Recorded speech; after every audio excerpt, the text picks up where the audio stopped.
con Romanos capítulo 9.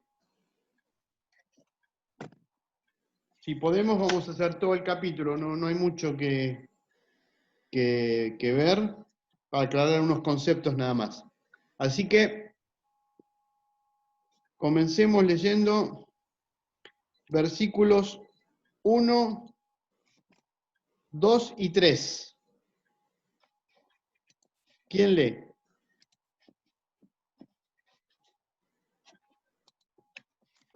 Digo la verdad, en Yeshua no miento.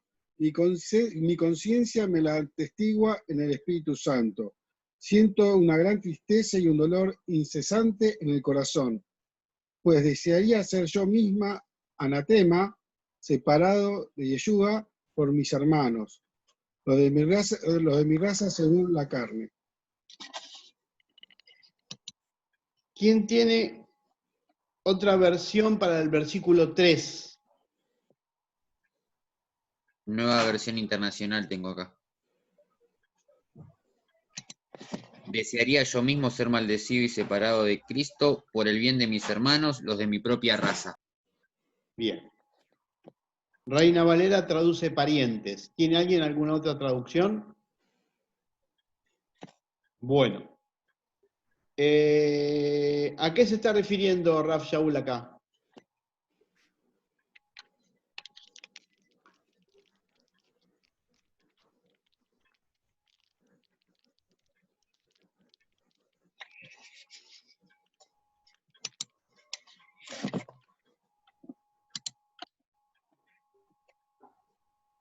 ¿A qué se está refiriendo? ¿Qué se les ocurre?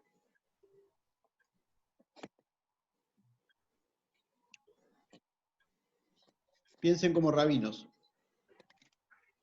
Todo está en la Torá.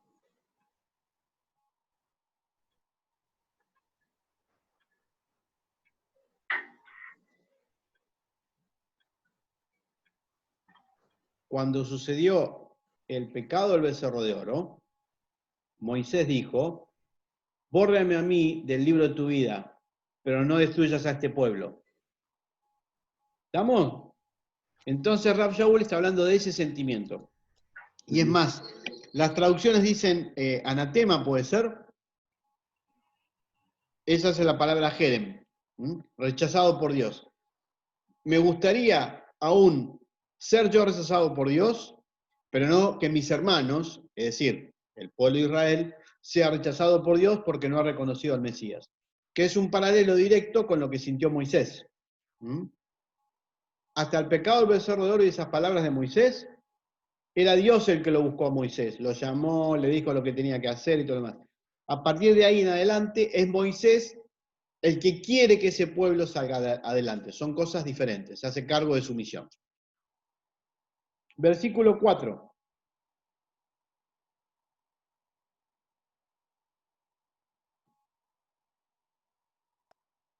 El pueblo de Israel.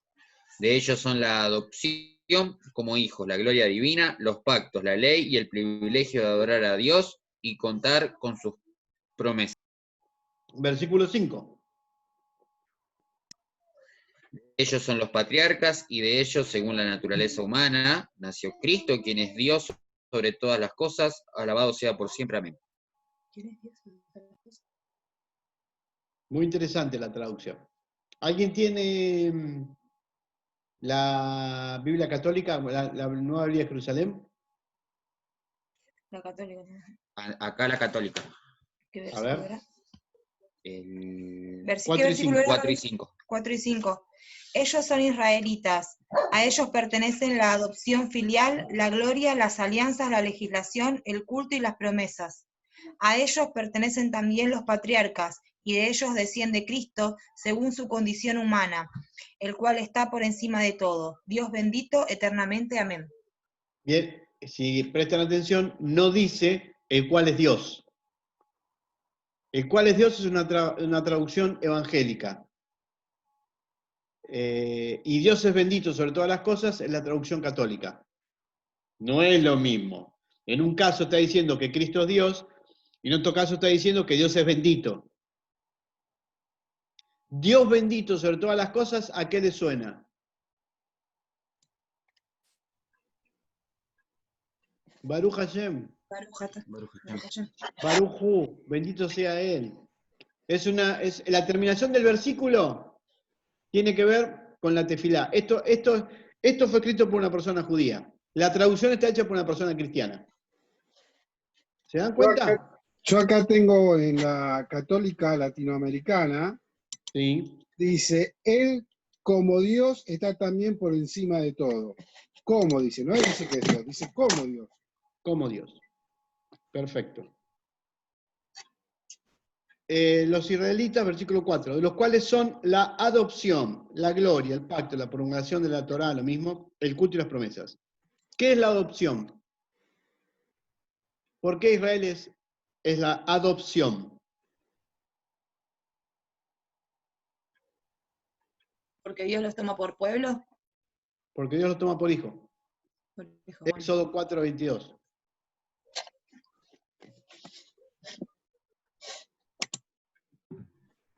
Qué interesante.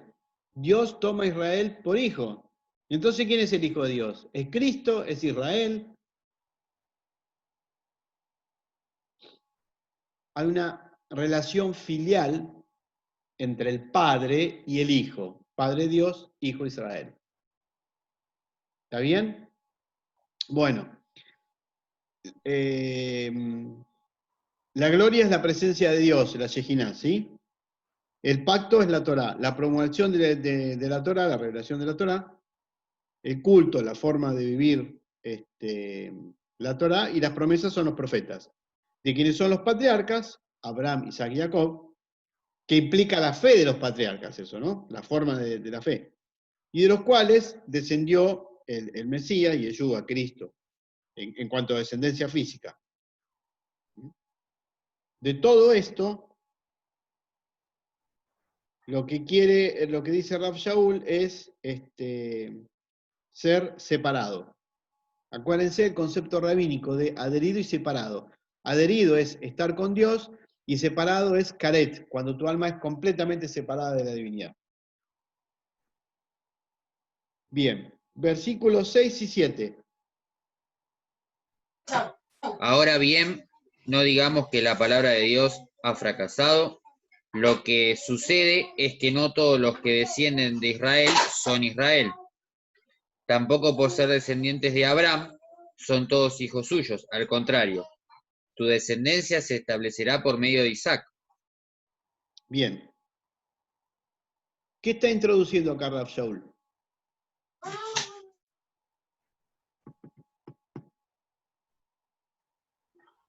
¿Que todos pueden vivir la Torá?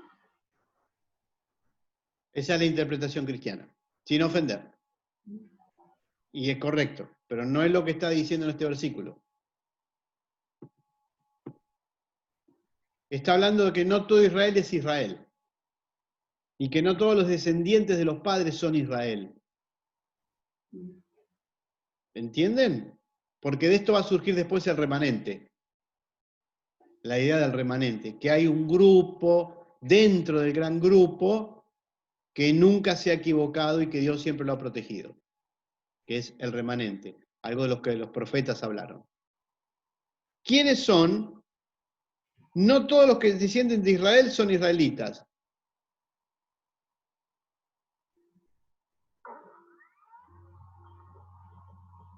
Ni los que descienden de Abraham son todos hijos, sino en Isaac será llamada descendencia. ¿Por qué dice esto? Esto es fácil.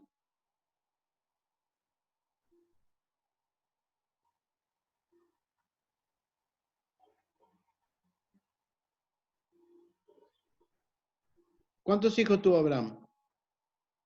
1. 2. ¿Quiénes? Ismael e Isaac. ¿Y la promesa de Abraham cuál fue? De tu descendencia haré un pueblo, pero él tuvo 2 hijos. ¿Se dan cuenta? Ya desde el mismo Abraham hay unos sí y uno no, hay un remanente. Unos que sí y unos que no. Y Ismael no va a ser parte de lo que va a conformar Israel. Isaac sí va a ser parte de eso. ¿Entienden? ¿Mm? Por lo tanto, hay una elección divina previa.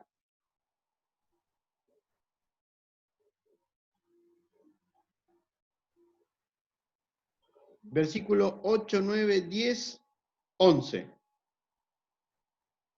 En otras palabras, los hijos de Dios no son los descendientes naturales, más bien se considera descendencia de Abraham a los hijos de la promesa. Y la promesa es esta: dentro de un año vendré y para entonces Sara tendrá un hijo. No solo eso, también sucedió que los hijos de Rebeca tuvieron un mismo padre, que fue nuestro antepasado Isaac. Versículo 11. Sin embargo, antes que los mellizos nacieran o hicieran algo bueno o malo, y para confirmar el propósito de la elección divina. Bien, acá lo que tenemos es que Abraham tuvo un hijo, pero los ángeles vinieron a visitar a Sara y dieron una profecía sobre el segundo hijo. E Israel se va a construir sobre esa profecía. Y después, con Isaac, va a pasar lo mismo. A Rebeca se le da la información de que tiene dos hijos y que de sus dos hijos, el mayor servirá al menor. O sea que la descendencia va a continuar de acuerdo a una línea que Dios viene trazando. Que en este caso va a ser en Jacob. ¿Está bien hasta ahí? Bueno. Versículos 12, 13 dicen lo que estoy diciendo. Se le dijo, el mayor servirá al menor, como está escrito, a Jacob amé, mas a Esaú aborrecí. Versículos 14, 15 y 16. ¿Qué concluiremos? ¿Acaso es Dios injusto? De ninguna manera. Es un hecho que a Moisés le dice: tendré clemencia de quien yo quiera tenerla y seré compasivo con quien yo quiera hacerlo. Por lo tanto, la elección no depende del deseo ni del esfuerzo humano, sino de la misericordia de Dios. ¿Qué elección? La elección depende de la misericordia divina. O sea, Dios elige. ¿Qué es lo que elige?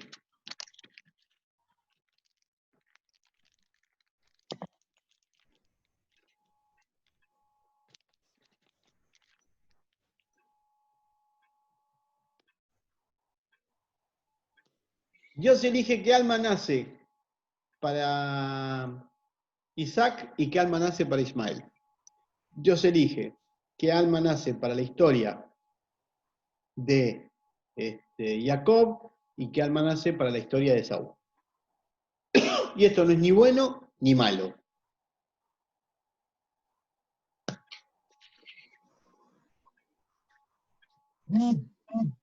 Y ahora viene la explicación. Versículo 17. Porque la Escritura le dice al faraón: he levantado precisamente para mostrar en ti poder y para que mi nombre sea proclamado por toda la tierra. ¿Se acuerdan que Dios le endurecía el corazón al faraón? Correcto. O sea que el faraón cumplió con su misión. Y esto no es ni bueno ni malo. Tenía que haber uno que sea faraón. Y esto está decidido por Dios. Si se manifiesta faraón, se manifiesta Moisés. Si se manifiesta Ismael, se manifiesta Isaac. Si se manifiesta Jacob, se manifiesta Esaú.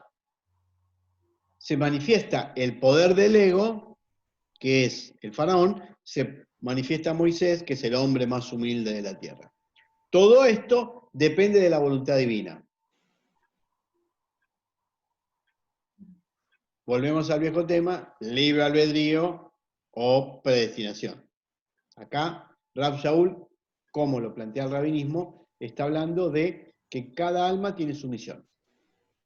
Ahora, déjenme una palabra. Porque la Escritura dice, ¿todas las versiones tienen eso? ¿Verdad? Versículo 17 al principio. Acá dice, en la escritura dice a Faraón. En la La escritura Escritura. dice a Faraón. Sí, pero escritura aparece, la palabra escritura. Ajá, ¿y cuál es la escritura? La Torá. No había Nuevo Testamento. Está hablando de Torá y profetas. ¿Estamos? Ella es la escritura sagrada de Dios, que Dios le reveló al pueblo de Israel, que después el cristianismo la termina denominando como Antiguo Testamento. Y fíjense que los mismos escritores de estos textos dicen que son sagrados. ¿Está bien? Ok. Sigamos. Versículo 19.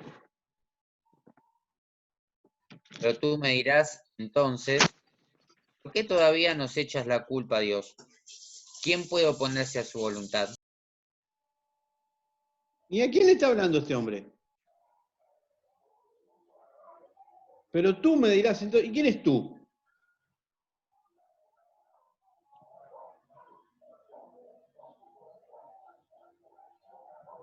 Viene filosofando de Israel, de la descendencia, que Dios ya venía planeando algo, y después se pone a discutir.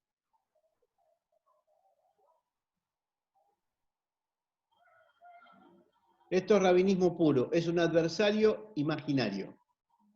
Él empieza a volcar ahora sus propios pensamientos. ¿Vieron cuando uno piensa con uno mismo? Este me hizo esto, pero yo lo voy a hacer el otro. Mirá lo que me pensó, pero no, está mal, hay que hacer tal cosa.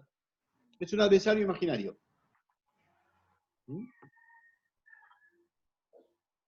Vamos a ver a dónde lo lleva este adversario imaginario. Antes era la discusión con los griegos y los romanos y el sistema con el sistema de Israel. Después se explicó que unos por un lado y otros por el otro, los dos terminaron bajo el dominio del Yetzer Hará, del impulso del mal, llevando a las obras que eso implica, que es la muerte. Y ahora está diciendo, pero hay algo que Dios ha preparado ya desde la descendencia y que está dentro del pueblo de Israel, y ahora se empieza a pelear con esa idea.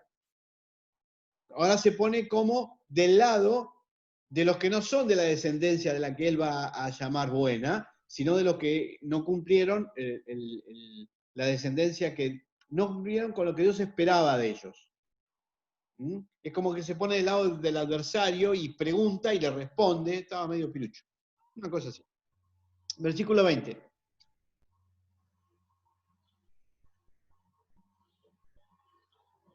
¿Quién lee? Pero, amigo, ¿quién eres tú para pedir cuentas a Dios? ¿Acaso dirá la arcilla al que la modeló, ¿por qué me hiciste así? 21. ¿No dispone el alfarero de su barro y hace con el mismo barro una vasija preciosa o una para el menaje? 22, 23. Dios ha aguantado con mucha paciencia vasijas que solamente merecían su ira y que después de hacerlas serían reducidas a pedazos. Con ellas quería manifestar su justicia y dar a conocer su poder. Asimismo, quiere manifestar las riquezas de su gloria en otras vasijas, las vasijas de la misericordia, que ha preparado de antemano para la gloria. ¿Sigo? Hasta ahí. Cuando leemos esto, inmediatamente se va a las palabras del profeta Isaías, que el alfarero, que él te forma como él quiere, pero no se olviden que era fariseo, Rab Shaul, y los fariseos ya venían hablando de que el hombre es un cli es una vasija, en donde Dios deposita su luz. Y lo que está diciendo es que Dios creó vasijas para que no tengan la luz de Él y creó otras vasijas para que se completen con la luz de Él. O sea, Él está hablando no de la... Es más, la idea de Isaías proviene justamente de esta forma de interpretar qué es el hombre. del cli, de las vasijas. La vasija es la que retiene todo el contenido de algo y hace que no se pierda. Entonces, hay vasijas que Dios ha creado, hay almas que Dios ha creado para que se manifiesten para una función y hay almas que se manifiestan para otra función. Y el hombre no puede, no debe protestarle a Dios de por qué unos para una cosa y otros para la otra. Que esto está preparado, está predestinado, por así decirlo. Son cosas que ya están destinadas desde antes de la manifestación incluso del pueblo de Israel. Versículo 24, ahora sí. ¿Esto es desde la Cábala? Sí. Porque la Cábala dice algo muy parecido. Sí. Es cábala esto, es cábala pura. Mm, Es cábala pura. Lo que pasa es que un rabino no va a decir, esto es cábala. claro. Va a explicar la idea de la cábala. Pero esto es esoterismo puro, es misticismo puro del pueblo judío. Es interpretación pura, más pura de lo místico del pueblo judío y que proviene de los fariseos. De los fariseos va a surgir la cábala. Rabbi Akiva fue el maestro de Shimon bar Yochai, que es el que se dice que escribió el Zohar. Estamos hablando de Rabbi Akiva, casi en la época de Yeshua, muy cerquita, y Rabbi Bar Yochai es la generación que continúa a Yeshua. Así que estamos todos en ese periodo. Entonces, es una definición cabalística de qué es el hombre. Y hay vasijas para una cosa y vasijas para la otra. Bueno, versículo 24. Estos somos nosotros a quienes Dios llamó, no solo de entre los judíos, sino también de entre los gentiles. Muy bien, y ahora sí es lo que decía Mariana antes. Que hay vasijas que Dios ha preparado con mucha misericordia y que han sido formadas de antemano para que se manifieste la misericordia divina. Y eso es de los judíos y de los gentiles. Pero está hablando del remanente de Israel. Del remanente de Israel está hablando. Porque los gentiles no son gentiles, son prosélitos. Y si son prosélitos, son parte de Israel. Porque si no, no tendrían idea de qué cosas está hablando Rav Shaul. No está hablando lamentablemente de un chino o de un japonés. Está hablando de un chino o de un japonés que se introdujo en la sinagoga. Si no, a ver, un chino o un japonés que nunca vio una Biblia. ¿Quién es Moisés? ¿Quién es Abraham? ¿Quién es Cristo? No tiene ni idea. ¿Entienden?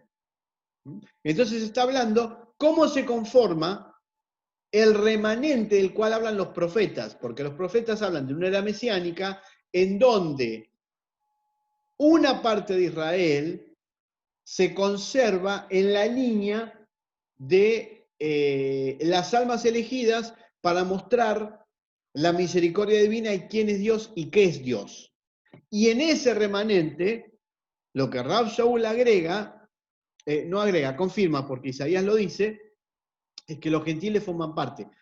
Al final del libro de Isaías, capítulo 66, si mal no recuerdo, el último capítulo, dice que de los gentiles Dios va a tomar sacerdotes y que ellos también van a acercarse a Jerusalén y van a llevar ofrendas y van a hacer esto y van a hacer aquello. Entonces, Rav Shaul dice, eso empezó a vivirse, lo estamos viviendo nosotros. ¿Está bien? No, o sea, no es lamentablemente una persona X, sino una persona X que se acopló a la sinagoga.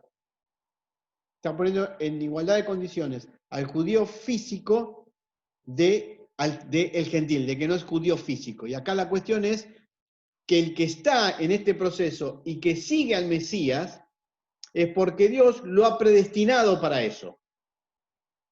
Ni siquiera que es elección personal. A mí me gustó su historia y yo lo sigo en mi maestro y es Cristo. No. Dios lo ha predestinado para formar parte de esto. ¿Está bien? Esto es lo que dice Rav Shaul. 25, 26.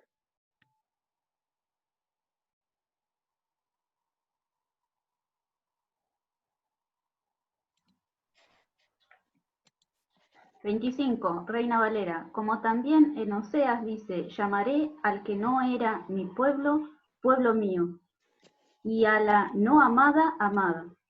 Y será que en lugar donde les fue dicho, vosotros no sois pueblo mío, allí serán llamados hijos del Dios viviente. Bueno, acá tenemos que hacer un ajuste de tuercas. Cuando se lee esto, en el mundo occidental, es, ay, somos el pueblo de Dios. No. Están sacando el contexto por completo. Oseas, cuando dice esto, acuérdense que citar un versículo es citar todo el contexto. Cuando Oseas dice esto, está diciendo que Israel se había alejado de la Torá, y que Dios lo vuelve a llamar a la Torá. O sea, como Israel dejó de ser el hijo de Dios, entre comillas, por haberse alejado de la Torá. Y Dios dice, bueno, no son mi pueblo, estos que no son mi pueblo, volverán a ser mi pueblo. ¿Cuándo? Cuando hagan teshuvá.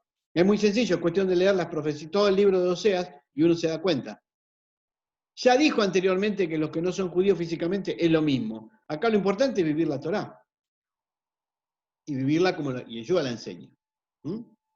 Versículos 27, 28, 29.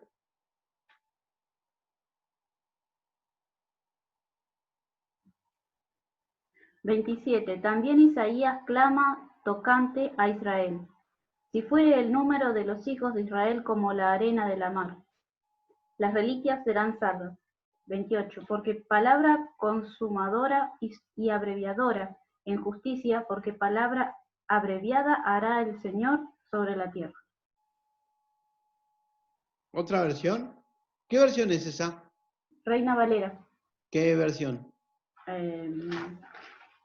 No tengo las primeras hojas, ni de las primeras ni las últimas, así que no sé. Ok. Otra versión, versículos 27, 28, 29.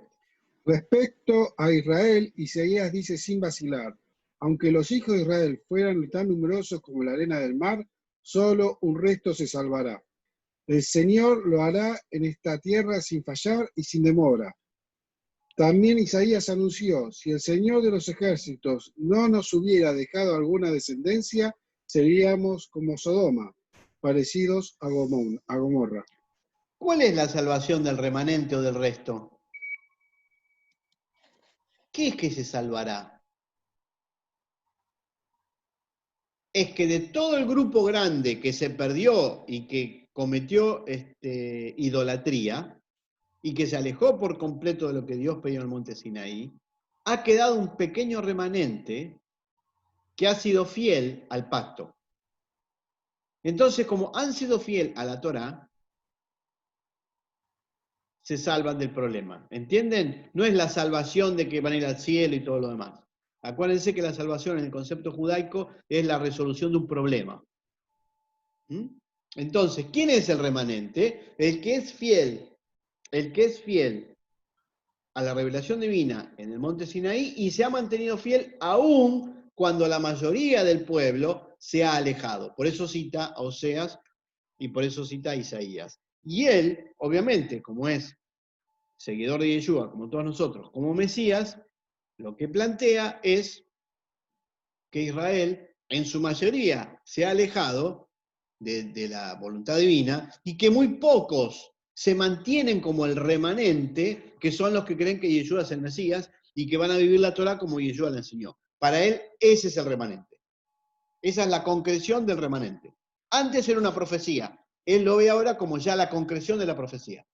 Y ese remanente se compone de judíos, israelitas, descendientes físicamente de Abraham y de los prosélitos. Versículo 30.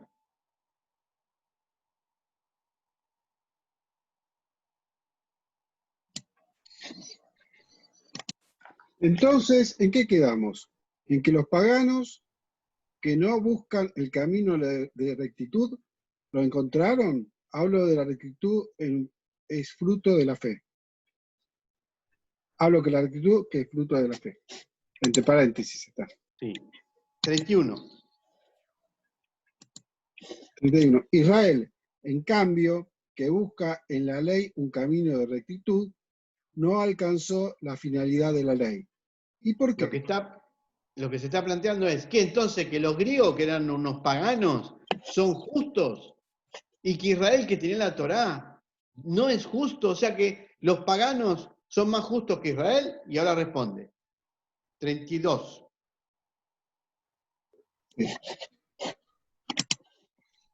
Porque se ataba a las observancias y no a la fe, y tropezaron con aquel que es la piedra de tropiezo.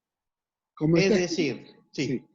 como está escrito, sigue 3. ¿Sigo con el 33? Sí. Como está escrito, mira que pongo en Sión una piedra para tropezar, una roca que se hace caer, pero el que cae, pero el que crea en él no será confundido. Muy bien. Vamos a analizar todo esto. Entonces, los paganos que no tenían ni idea de la Torá alcanzaron un grado de justicia. ¿Por qué? Porque algunos, el remanente, como siempre pasa, llegaron a un nivel de conciencia, mientras que Israel, que lo tenía todo servido, con una revelación explicada y un camino directo, tropezó con la piedra de tropiezo. Bien. ¿Cuál es la piedra de tropiezo? Y entonces todos dicen, Cristo. Como no creyeron en Cristo, van al infierno. Esa no es la piedra de tropiezo. Cuando leemos Isaías 28 completo, esto de la piedra de tropiezo es de Isaías 28, lo que vemos es que el pueblo iba detrás de la mentira, es decir, detrás de la anulación de la Torá. La piedra de tropiezo es la negación de la Torá. Y como una persona religiosa, conocedora de los mandamientos, todo lo que usted quiera, puede negar la Torá cuando el Yetzer Hará lo domina. Porque ya no lo hace por acercarse a Dios, sino por desarrollarse a sí mismo, por interés personal. Esa es la mentira. Sería algo así, la religiosidad externa. No me digan que no han visto en lugares religiosos personas que son religiosas de la puerta para afuera. O que son religiosas de acá para acá. Pero uno se da cuenta que por dentro no corresponde con lo que dicen, con lo que dicen que creen.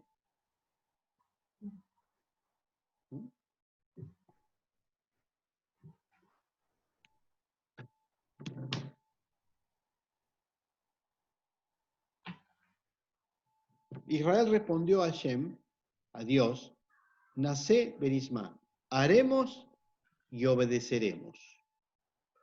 ¿Sí? Tropezó con eso. Ni hicieron ni obedecieron. Como vimos hoy en el mensaje ya sobre la conquista de la misma tierra. Ya de entrada ni hicieron ni obedecieron. Así que el camino hacia la relación con la divinidad tiene un vallado muy difícil de pasar. Y es el vallado de la hipocresía. Recuerden las palabras de Yeshua al grupo fariseo, el que estaba en el templo. Acuérdense que los fariseos no eran un grupo, eran 7 grupos. Habían 7 grupos distintos de fariseos. ¿Sí?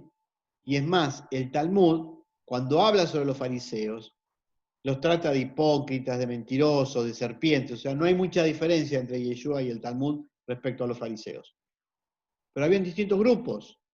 Y los que estaban más cerca del poder eran los más externos, los más religiosos de religiosidad humana. Entonces, en el camino a Dios, uno de los grandes tropiezos que hay, el mayor de todos, es superar la religiosidad. superar la religiosidad. Entonces, Rav Shaul dice, bueno, pero hay paganos, hay gentiles, que han pasado por esto y han alcanzado la justicia. ¿Cuál es la justicia? Reconocen que Yeshua es el Mesías y están viviendo la Torá como Yeshua la enseñó. Esa es la justicia. Y estos son prosélitos, ya no son más paganos. La traducción ahí no es correcta. Porque no le puede estar hablando a gente que no conoce sobre el tema. Sino le tiene que estar hablando a la misma gente que va a la sinagoga de Roma, ¿sí? Y que está unos sentados al lado de los otros, judíos de apellido judío, por así llamarlo, y gentiles que no tienen apellido judío. ¿Y cuál es el estatus? ¿Y quién es el remanente? Y aparte esa comunidad no era mesiánica, no sabemos si era mesiánica, era una comunidad judía, como cualquier otra, que él no fundó y que él nunca había ido. Entonces él está diciendo, incluso dentro de esa comunidad, hay gente que va a seguir a Yeshua como Mesías, y los otros, el sistema que los rodea, están equivocados. Y esa gente va a decir, pero entonces, ¿por qué los de Jerusalén no lo aceptaron? Porque hay vasos creados para una cosa y vasos creados para otra cosa. ¿Estamos? Bueno. Entonces, ¿cuál es el mayor tropiezo en el camino a Dios? La mentira. Cuando nos creemos, cuando queremos ser santos hacia afuera, que eso es tan típico, tan típico es eso, que los otros vean que somos buenos, los gestos, las palabras, la cosa es lo que está en el corazón, eso es lo importante. Y la persona que en el corazón tiene a la divinidad, no necesita hacer nada para demostrarle nada a nadie. El que no lo tiene es el que usa el que usa y hace todo lo externo para que el otro lo vea como lo que él no es. Porque así mismo no se puede ver como es. ¿Mm? ¿Estamos? Bueno, hasta aquí llegó el capítulo 9. No hay mucho más que decir. Es esto. Así que Mariana, estabas acertada en el comentario que hiciste, pero venía después. ¿Está bien? Venía después. Y después esto se cruza mucho entre, bueno, los gentiles ya formaron, son los que son Israel y no el otro Israel ya no, porque son creados por otra cosa. Se mezcla con todo eso. Lo que traté es de unirle las ideas. La próxima clase vamos a ver si podemos ver el capítulo 10 también así de corridito, porque no hay mucho como para aclarar, algunas ideas nada más. Y en el capítulo 11 vamos a leer el plan de Dios que interpreta Rav Shaul y cuál es la función que tiene Israel y las naciones. Eso está todo en el capítulo 11. Y cómo es el tiempo final, alguna cosita sobre eso. ¿Estamos? Bueno. Listo, terminamos la clase de hoy.